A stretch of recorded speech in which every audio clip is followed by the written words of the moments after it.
Hey, howdy. Mark Greathouse here. I deeply appreciate all my followers. Please do buy your copy of my sixth Tumbleweed Saga novel, Nueces Truth Texans Face War's Realities, published by Defiance Press and Publishing. Today, I'm going to try to wet your whistles with an excerpt from the book. By way of setup, my main character, Luke Dunn, is necessarily on a hiatus as a Texas Ranger, given their suspension under post-war Reconstruction. The scene I'm sharing exemplifies the lawlessness rampant following the war. Luke stretched easy-like as he sauntered down to the barn. He had a premonition that morning, so he'd packed both his Colt revolvers and brought the new Henry instead of the Colt rifle. He froze at the sound of a horse's snort somewhere off to his right. "Hey, mister, can we water our horses?" Luke turned to see the foulest-looking trio of men he'd observed in a long time. His thinking immediately went beyond their appearance. They were heavily armed despite their disheveled condition. One wore a beaten old gray rebel tunic, and one of the others sported a belt emblazoned with CSA. "Trough's over that way. Help yourselves. I'm fixing to saddle my horse." Luke continued into the barn. Cal, Silas, and Pablo took their time sizing Luke up. It was easy to see that their prey was a big man, nor could they miss the firepower Luke was packing. Luke felt the hairs on the back of his neck stand up. Something was out of sorts with these men. In the first place, they had no pack animal. If they did, it was hidden away somewhere. He saddled Big Horse and slipped the Henry into its scabbard. He left one Colt holstered, but some weird sense told him to keep the other one at the ready. The three men were busily watering their mounts as Luke emerged leading Big Horse.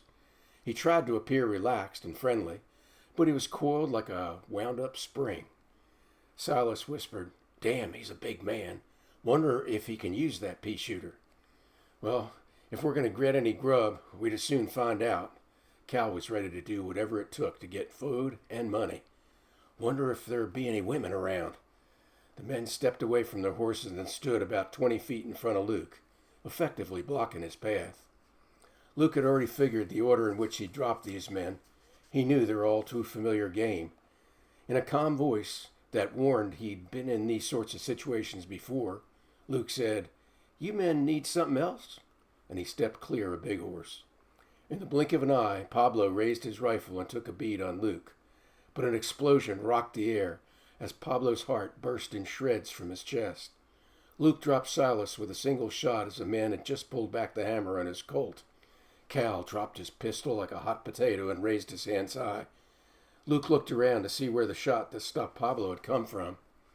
At the sound of gunfire, Jamie and Julia had emerged from their cabin. He had a rifle in hand, but the action was over.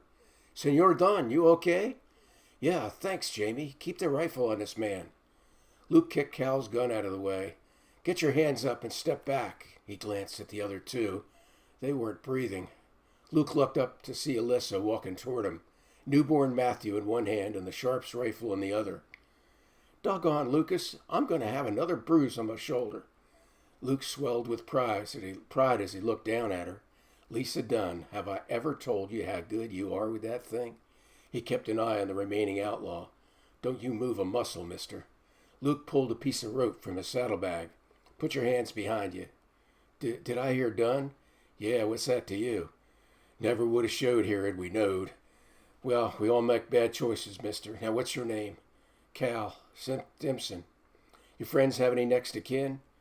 Not sure. I met up in the rebel army. Didn't talk much about family." "Well, Cal Stimson, I'm going to load up my backboard with your friends and take a ride into Corpus Christi to hand you over to Sheriff Meany." "Oh, ain't you a Texas Ranger?" "Well, not right now. Can't arrest you, but I can and will turn you in for attempted robbery and murder." Luke turned to the vaquero. "Jamie, be kind enough to hitch the buckboard. We got some folks to deliver to Sheriff Meany." "Come back right quick, doesn't it, Lucas?" Alyssa chuckled wryly. How could anyone miss the expression of lawman's pride on his face, as he did what any self-respecting Texas Ranger would do? Her man was back, every inch her man. She gave him a light kiss before walking on back to the house with the baby on her hip and the Sharps under her arm, as though having conducted some normal course of events on Heaven's Gate. 5 little awestruck faces pressed against the windows, having watched their mama do what she had to do. And Luke watched her admiringly as she walked away. Sexy little stride, to be sure. He thought on how no one could ever tell from looking at her that she'd given birth to 6 babies, 6 done children. He shook his head and turned back to the business at hand. The Texas frontier was vulnerable to desperados, bandits, and hostile Indians. Dunn can't escape the lawlessness. The war between the states was winding down to an inglorious finish, and its aftermath left serious wounds. Nueces' truth catches readers up in the dynamic sweeping South Texas at the time. You can sense aromas of gunsmoke, leather, trail dust, and bluebonnets. Gritty, tough, it's part and parcel to Luke's life, as he must face the detritus of post-war reconstruction, take on rogue soldiers, and more. All of my books from Defiance Press and Publishing are available online from Amazon, Barnes & Noble, and most popular online booksellers. This year, we celebrate the 200th anniversary of the Texas Rangers. I've crafted my Tumbleweed Sagas protagonist, Luke Dunn, as a prototypical Texas Ranger, delivering justice on the Texas frontier. To that end, I encourage you to buy all of my Tumbleweed Sagas, especially the recently released Nueces Truth, Texans Face War's Realities. Oh, and please remember that my anthology of short stories and poetry, Tumbleweed Tumblings, Western Tales and Verses, awaits your reading pleasure. Go online and buy your copy today. Meanwhile, I urge you to find yourself a comfy place. Let your imagination come alive, reliving America's Old West through my inspired Western writings. You don't even need spurs or saddle. Enjoy a cup of coffee, or even sip a glass of wine or something more potent. And I'd be especially obliged if you'd post a review. So happy trails, and you all do take care.